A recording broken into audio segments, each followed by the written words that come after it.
آج تحریک لبیک پاکستان کی طرف سے جو کامسیٹس یونیورسٹی اسلام آباد میں ایک پروفیسر نے بچوں کے پیپر میں ایک غیر اخلاقی، غیر مہذب، غیر آئینی اور غیر اسلامی مضمون چھاپا تھا اور بچوں سے اس کے اوپر کمنٹس مانگے تھے۔ تحریک لبیک پاکستان نے اس کے خلاف کامسیٹس یونیورسٹی کے سامنے احتجاج بھی کیا ہے اور اس پروفیسر پہ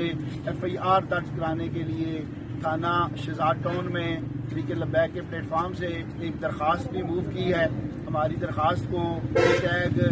لگ گیا ہے اور اب تھانہ انچارج جو ہیں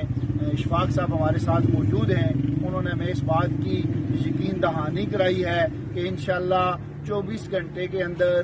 پروفیسر پر FIR ہوگی اور اس کو قرار واقع سزا دی جائے گی۔ اب اشفاق صاحب آپ کو اپنی طرف سے بھی بریف کر دیتے ہیں۔